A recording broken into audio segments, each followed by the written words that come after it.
Halo, balik lagi sama saya tentunya di podcast Ngeteh Anget, ngobrol enteng humoris antar generasi terjalin. Tentunya bersama saya Desi Trianjani.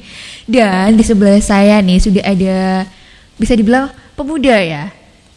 Kita sebutnya pemuda aja karena emang masih muda ya. Ini dia ada Mas Bahtiar. Selamat sore. Selamat sore. Assalamualaikum. Ya, waalaikumsalam warahmatullahi wabarakatuh.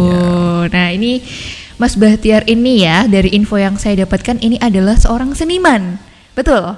Iya, kebetulan seniman. Kebetulan seniman? Iya. Berarti jadi seniman. Seniwati. Oke.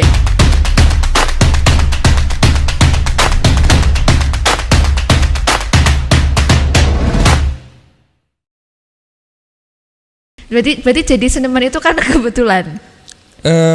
Ya kebetulan. Karena kebetulan ya. Semuanya atas dasar kebetulan. Oke. Nah, ini kan seni itu kan ini jangkauannya luas. Nah, Mas Bahtiar ini menggeluti seni apa nih kalau saya boleh tahu? Jadi seni yang sering kita lihat kan lukis itu dan lain-lain. Itu cabangnya macam-macam. Salah satunya ilustrasi. Betul. Nah, di ilustrasi itu ada yang namanya seni komik. Nah, komik? Ya, jadi jangan berpikir komik itu obat batuk ya. Tapi bukan. Komik itu kayak cergam kalau zaman dulu tuh sebutannya. Cerita bergambar. Oke. Nah, kalau komik ini sebenarnya semuanya pernah baca sih karena pasti dengerin. Iya, saya juga dulu sering baca kan? komik. Komik apa, Mbak? Saya suka komik Conan. Oh, Conan. Itu kan serinya banyak ya. Jadi saya kumpulkan itu serinya detektif. dari 1 sampai saya suka yang berbau-bau kasus-kasus gitu-gitu. Iya. Nah, kalau Mas Bahtiar ini menggeluti komiknya ini komik tentang apa nih, Mas? Saya nggak geluti ya, saya nggak punya musuh sih sama dia. Tidak bergelut ya? Lebih berkutat ya. Iya, berkutat. Jadi berkutat dengan komik itu lebih bukan ke anime. Kalau istilahnya macam-macam, Mbak. Jadi ada macam-macam. Ada komik anime, komik yang genrenya Jepang. Oh ya. Yang matanya gede-gede itu. Betul. Kemudian yang kedua komik ala-ala Marvel. Oh, ada juga. Ada dari Amerika. Biasanya bentuk orangnya tuh berotot dan lain gitu. Keker gitu ya. Keker, terus kemudian ada shadingnya macam-macam. Kemudian ada komik Eropa yang banyak kayak kartun, kayak Marsupilami, kayak style-stylenya itu lebih ke lucu-lucu gitu. Oke. Kemudian ini jadi cerita sejarah ya, Mbak. Enggak apa-apa, cerita. Jadi lama-lama orang itu mengenal komik genrenya macam-macam. Termasuk sekarang wadahnya juga ada webtoon. Oh iya, webtoon saya juga suka baca juga itu. Betul. Dulu. Nah, dari semua yang saya baca itu, saya nggak menginduk pada satu genre. Jadi kita menemukan stylenya sendiri. Namanya style saya. Stylenya Mas Bahtiar sendiri ya? Iya, karena sebenarnya seperti itu, Mbak. Jadi kalau kita gambar itu ya nggak perlu harus matanya gede gitu. Nanti dikira orang Jepang atau ikut-ikutan Jepang lu gitu misalnya. Kita harus bisa beradaptasi dari semua genre itu. Oh, begitu. Kebetulan saya pernah dulu waktu kecil tuh jaga perpus, Mbak. Jadi pekerjaan itu jaga perpus. Jadi tiap hari tuh baca majalah kuncung, komik dan lain-lain, pokoknya semua baca. Nah, itu saya menarik satu gambar yang manga bagus nih, saya gambar manga matanya gede. Terus yang Marvel bagus nih. Lama-lama jadi saya punya style sendiri. Oh, punya style sendiri. Betul. Stylenya Mas Bahtiar sendiri ya. Nah, Mas Bahtiar sendiri ini menggeluti komik ini memang hobi dari kecil. Betul. Atau bagaimana nih, bisa diceritain nggak? Dari kecil, jadi ceritanya kan panjang ya, saya persingkat aja. Iya, nggak apa-apa, disingkat aja. Jadi waktu itu tuh waktu kecil terutama, waktu kecil tuh makanan bayi normal itu kan ASI, terus empasi gitu ya. Kalau saya kertas, Mbak. Kertas. Kecil itu selalu dikasih kertas. Ya? Jadi setiap bulan tuh ibu saya tuh harus nyediain 1 rem kertas itu, Mbak, di strapless. Itu bukan buat dimakan, Mbak. Buat digambar. Coret-coret setiap hari. Oke. Berarti dari belum sekolah udah coret. Betul, itu kalau kalender belum habis tuh udah saya ambil. Belakangnya buat gambar. Buat gambar, betul. Oke. Kebawa sampai gede? Kebawa sampai gede, tapi sekarang bisa beli kertas sendiri sih. Iya. Perlu kalender. Udah nggak gambar di kalender lagi ya? Oke, hati-hati ya kalendernya di rumah. Dilihat apakah belakangnya ada gambarnya Mas Bahtiar. Nah. Edit ya. Terus. Ya, terus gimana, Mbak? Nih, perkembangan komik sendiri di Indonesia menurut Mas Bahtiar itu bagaimana nih? Sangat luar biasa ya, Mbak. Kebetulan saya generasi tahun 80-an ya lahirnya. Jadi waktu itu tuh lagi booming-boomingnya buku komik. Jadi perpustakaan tuh banyak banget, di Purbalingga itu banyak. Terus di mana-mana tuh orang tuh masih sebatas nonton layar tancap film di bioskop, kemudian referensinya dari komik, komik Kopingho, komik Cina itu yang silat-silat itu ya. Saya juga menikmati itu sampai sekarang pun ya, saya masih baca komik meskipun nggak seramai sekarang. Tapi wadah yang untuk seniman komik itu untuk memamerkan karyanya itu sekarang udah banyak. Bahkan termasuk saya wadahnya tuh sosial media. Kalau dulu tuh hanya sebatas ya di perpus, kalau nggak pinjam ke perpus ya nggak tahu komik gitu kan. Kalau sekarang orang bisa buka HP, bisa lihat komik, terus kemudian dia mau nonton film juga disadur dari komik. Betul. Ceritanya gitu kan. Jadi referensi komik itu sebenarnya dari dari perkembangannya itu lama-lama meluas Mbak. Jadi dari sekedar gambar sekarang bisa jadi film, audiovisual, betul, jadi bahkan bisa jadi merchandise. Pernah lihat kan misalnya beli nonton film Gundala kan dari komik tuh. Itu. Komik Gundala terus jadi film. Nah, sekarang Gundala punya merchandise jadi manekin apa namanya? Boneka yang kecil action figure. Action figure yang kecil-kecil itu ya. Betul, ada action figurnya, ada stikernya dan lain-lain. Lama-lama jadi bisnis, Mbak. Jadi memang dari komik itu luas sekali. Berarti sebetulnya hobi yang Mas Bahtiar ini bisa menjadi ladang untuk bisnis sebetulnya ya? Betul, sampai sekarang saya masih jadi komikus yang mata pencaharian dari situ. Jadi kalau kalian punya Instagram, silakan follow Fuad Bahtiar. Jangan lupa Fuad Bahtiar. Oke, tanpa spasi. Tanpa spasi, tanpa koma, tanpa official nggak? Nggak pakai official ya? Nggak. Centang biru nggak? Oh belum. Makanya di follow bila centang biru. Betul. Centang biru. Silakan follow. Di situ sebenarnya nggak banyak foto saya sih, lebih banyak karya saya karena saya jualan di situ. Jualannya di situ. Jadi komik yang saya bikin itu bukan untuk sengaja untuk entertainment aja, tapi lebih ke jualan. Jadi kayak etalase toko saya. Lebih ke untuk menampilkan portofolio berarti ya? Betul, portofolio. Jadi yang saya geluti dari tahun 2009 sampai sekarang itu adalah saya membuat komik untuk penelitian skripsi. Wow. Bukan untuk bikin buku untuk dijual, bukan, tapi untuk itu. Jadi pelakunya masih sedikit.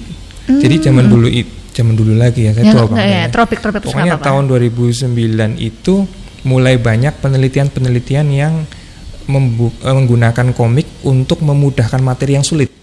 Jadi misalnya matematika nih, sin kostang gitu ya, itu kalau disebarkan soalnya ke anak-anak stres mungkin ya. Stres, iya memang. Tapi kalau dalam bentuk cerita komik itu akan lebih mudah. Lebih mudah dipahami. Betul. Berarti ada tujuan lain Mas Bahtiar membuat komik itu untuk memudahkan materi pembelajaran. Oke. Jadi saya masih ingat 2009 dulu saya bikin komik untuk skripsi biologi. Biologi pakai komik itu gimana ceritanya itu? Jadi mahasiswanya itu butuh media untuk menyampaikan materi yang tentang flora dan fauna. Nah, dia minta tolong ke saya, tolong bikinin. Waktu itu satu lembarnya itu sekitar 15.000 kalau nggak salah. Untuk satu lembarnya? Iya, satu lembar A5 mungkin ya. Itu gede ya Mas ya ternyata. A5 itu sedikit kecil ini, kayak sebuku, ukuran buku. Itu pakai spidol saya bikinnya, pakai tinta. Kemudian digandakan. Di situ ada materi-materi berat di situ yang diolah jadi gambar, kemudian disebarkan ke siswa, kemudian dibandingkan siswa yang diberikan materi dengan buku dengan siswa yang diberikan materi melalui teori atau penjelasan papan tulis. Jadi ada materi flora dan fauna yang dari komik itu mudeng mana siswanya, antara yang dari komik atau dari penjelasan guru. Dan setelah dibandingkan ternyata hasilnya dari komik ternyata. Wow, jadi luar biasa. Banyak siswa terutama SD ya, itu yang mereka itu menangkap visualnya lebih butuh banyak visual. Lebih butuh visual ternyata ya. Itu butuh alat media pembelajaran seperti itu. Sehingga semakin kesini itu penelitian untuk membuat media pembelajaran komik itu semakin banyak. Karena memang untuk ranahnya sendiri komik tidak hanya untuk entertain saja untuk saat ini ya, lebih ke edukasi dan sejenisnya. Betul. Jadi siswa-siswa itu membutuhkan visual lebih banyak dibandingkan tulisan atau rumus-rumus yang berat. Nah, tugas saya sebagai komikus adalah menerjemahkan teks itu jadi sebuah gambar yang mudah dipahami. Betul. Itu sebenarnya sama kayak film, cuma budgetnya nggak terlalu besar.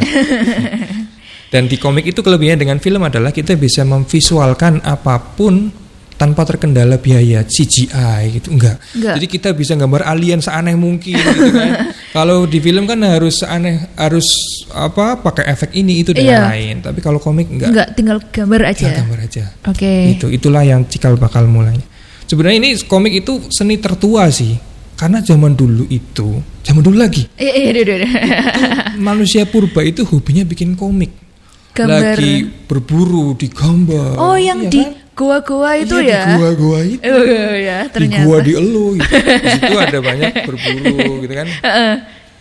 Terus kemudian di Candi Borobudur tahu kan? Tahu. Nah, kalau kalian jalan ke Candi Borobudur itu kan pasti lihat ceritanya. Ke kanan itu muter itu ada ceritanya Raja Shailendra itu. Berarti sebetulnya asal muasalnya komik itu dari situ ya? Ya nggak tahu sih. Cara bertutur sudah ada zaman dulu. Iya. Berarti mungkin orang dulu itu sebenarnya sudah bikin komik tapi namanya belum komik kali ya. Belum, masih pokoknya gambar aja gitu ya. Gambar gitu kan. Kamu suntuk kan mungkin orang zaman purba dulu. Iya. Jadi aku berburu babi hutan nggak dapat. Gambar aja gitu. Gambar aja. Gambar. Mungkin gitu. Mungkin juga untuk mendokumentasikan ya. Betul. Mendokumentasikan aku habis berburu. Ya, aku habis ini belum ada medianya tak gambar aja di gua gitu. Betul. Ya. Oke. Daripada gambar di elu. Iya. Jangan di elu. Nah, mungkin di luar sana juga kan banyak yang berprofesi sebagai komikus juga seperti Mas Bahtiar. Nah, mungkin ada salah satu dari sekian banyak komikus ini bingung gimana sih caranya supaya saya bisa bertahan dan berkembang sebagai komikus dan ilustrator itu gimana? Ada gimana tuh? Pertama harus bisa gambar. Itu poin pentingnya adalah harus bisa gambar dulu ya. Betul. Jadi aku pengen jadi komikus tapi nggak bisa gambar kan aneh. Nggak jadi, kan? Iya. Kemudian yang kedua sering ikut komunitas. Oh, ikut komunitas. Ada komunitasnya? Ada banyak. Ada komunitas-komunitas itu di sosial media terutama.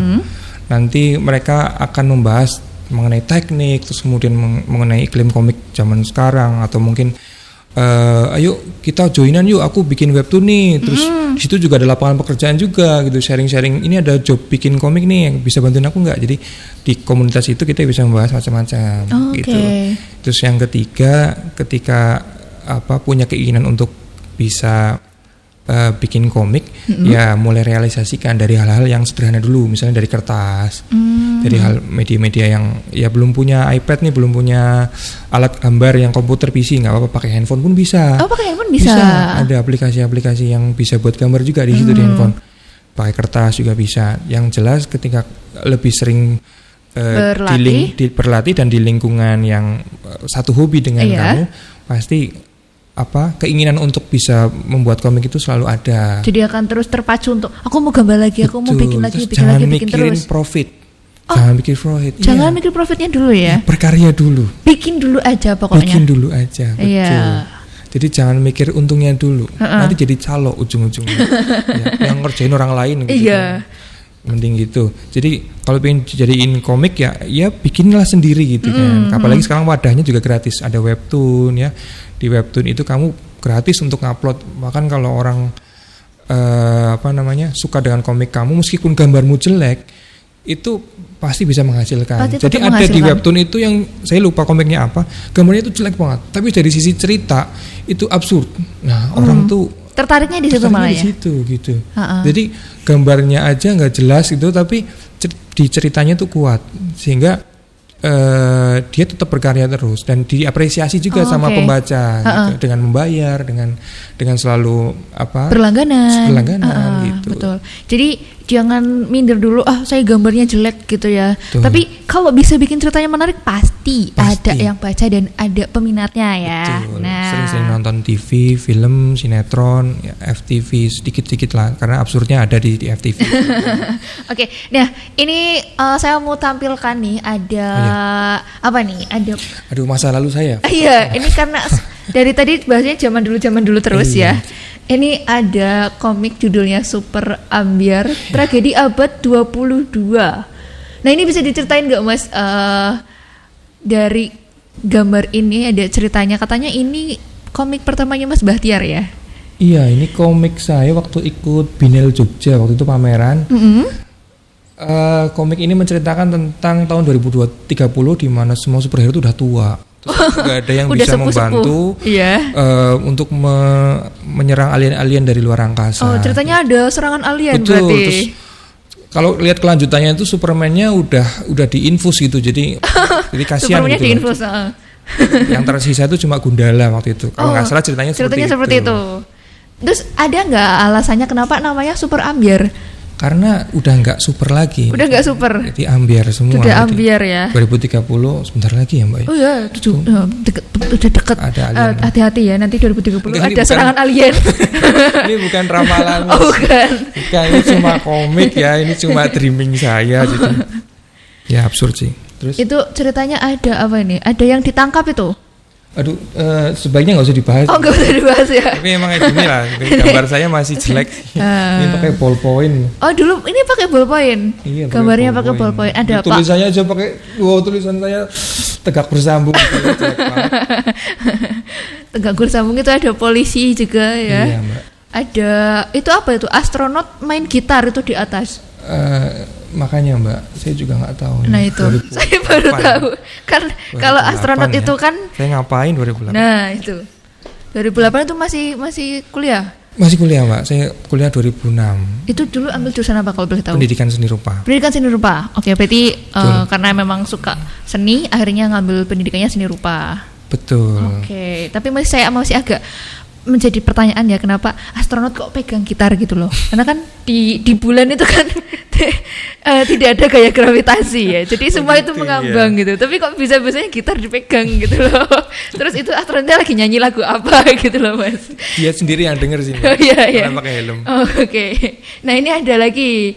Ini ilustrasi. Ini ilustrasi paling berkesan saya tahun 2021 Pak ya? 2021. Baru 2 tahun kemarin berarti ya? Iya. Ini jadi ada ceritanya Mbak.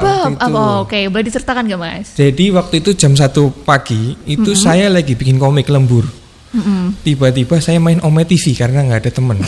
Iya. Pas main Ome TV itu ternyata yang live streaming itu Ryzen. Oh, oke. Ryzen itu gamer nasional. Nah saya nggak tahu kalau dia itu gamer. Secara saya beda angkatan sama dia ya. Saya nggak main game juga gitu kan. Saya anggap dia tuh anak kemarin gitu kan. Iya. Terus apa nih anak kemarin sore ya gitu. Ngapain ini begadang malahan gitu. Maklum saya dulu pernah jadi guru gitu kan. Sensitif lihat anak begadang. Pas dia lihat saya jenggotan, dia nyangka saya itu guru agama katanya. Ternyata bukan guru agama. Nah, terus saya tunjukin saya lagi gambar, saya komikus, terus dia kaget. Terus saya nawarin diri, Mas tak gambar ya 30 detik jadi gitu. Saya nggak tahu dia siapa itu. Terus saya gambar 30 detik jadi, itu dia kaget. Wah, kok jadi? Terus dia minta, Mas saya di itu dong, follow dong. Saya kan udah follow situ, tolong di follow back gitu maksudnya gitu. Terus saya nyari mana orang, loh. Ternyata yang follow saya di IG saya itu banyak banget sampai 10.000 dalam waktu semalam. Berkat Ryzen ini. Jadi ternyata Ryzen itu lagi live streaming, disiarkan, terus anak bocil-bocil yang pada begadang itu 10.000 orang langsung itu, follow Mas Batiar. langsung follow saya. Sampai saya nggak tahu itu Ryzen di sebelah mana. Saya mau fallbacknya yang mana saya gitu mau fallback. ya. Saya dikira sombong malah, sombong nih nggak mau fallback. Semana ini banyak banget gitu kan. Langsung jadi selebgram dalam waktu semalam berarti. Dalam waktu semalam tuh saya di follow, waktu itu follower saya cuma 1.000. Terus tiba-tiba jadi 13.000 waktu itu. Luar biasa. Naik 12.000 dalam waktu semalam. Dalam waktu semalam. Dan itu saya buka YouTube ada muka saya. Jadi dalam waktu semalam itu ternyata banyak yang record percakapan kita. Screen recordnya. Betul. Terus kemudian dikasih tagline macam-macam lah. Ini apa? 30 detik digambar gitu kan, atau guru agama nggak jelas misalnya, macam-macam pokoknya lah. Thumbnailnya macam-macam waktu itu di YouTube. Sampai sekarang sih masih gitu. Saya nonton juga geli sendiri sih. Kok bisa saya gitu ya? Iya, waktu itu dia bilang, Mas tolong gambarin saya, nanti saya beli gitu. Nah, ini gambar yang saya bikin. Tapi gambarnya 30 detik nggak mungkin dong kayak gini. Gitu. Iya, ini cuma gimmick aja. Nah ini saya bikin lagi, saya bikin ulang. Jadilah seperti ini. Nah itu buat teman-teman yang mau followersnya langsung naik, nonton Ome TV. Fuad Bahtiar sekali lagi. Fuad Bahtiar nggak pakai spasi. Iya. Langsung di follow.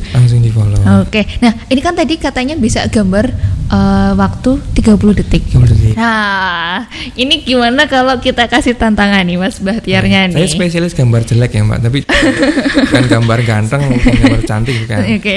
Ini 30 detik mukanya harus genap. Nggak mungkin. Nah, kan ini beneran komikus dan beneran ilustrator atau tidak? Mari kita buktikan ya. Oke, ini udah ada medianya. Oke, nanti ini ya. Nanti saya harus gimana nih Mas? Yang mau digambar saya kan? Iya. Lupa belum ngomong Mbaknya yang digambar. Iya, saya aja yang digambar, jangan yang lain. Oke. Nanti kalau pas diedit ditulis dikasih itu detikannya. Sebentar Mbak, saya cari angle yang bagus ya. Boleh. Nggak usah tegang Mbak. Ya, enggak ketegang. Tarik nafas dulu. Ya, Om narik becak soal. Oke. Belum start loh, Bang. Belum. Tes. Oke ya. Berarti aku diam aja gitu Mas? Diam aja Mbak. Diam aja, ya. Coba geser dari mic-nya Mbak. Oke, Sir. Ya, mukanya nggak kelihatan. Pakai filter ya Mas? Biar cantik. Gimana?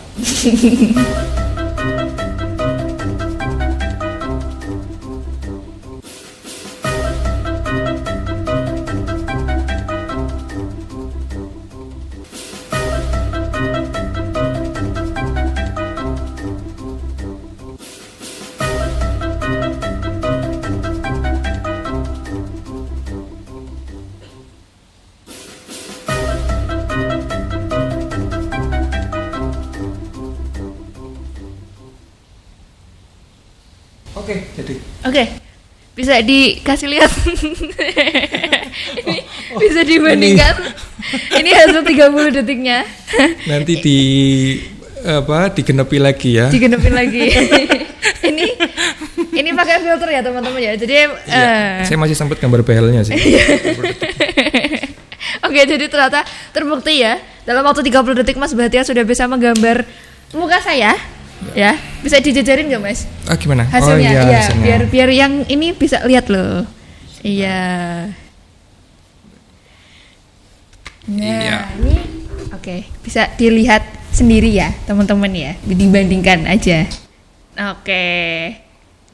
Nah, ya. Jadi beneran ilustrator ya teman-teman ya. Ini bisa menggambar saya. Padahal tadi saya tangannya di bawah, ini tiba-tiba tangannya udah begini aja. Iya, ini spesialis gambar jelek ya, 30 detik soalnya. 30 detik soalnya. Mungkin kalau dikasih waktu lebih lama bisa ini ya. Iya, kalau dikasih waktu sampai hari Senin ya, Senin harga naik. Senin harga sudah berubah ya. Jadi cepet-cepetan aja. Iya, Oke. Nah, ini tadi obrolan saya sama Mas Bahtiar berbincang-bincang mengenai komik dan juga ilustrator. Ternyata sudah menggeluti dunia komik ini dari kecil, suka gambar itu dari kecil. Iya. Ketika bayi-bayi lain mendapatkan bubur, Mas Bahtiar mendapatkan kertas.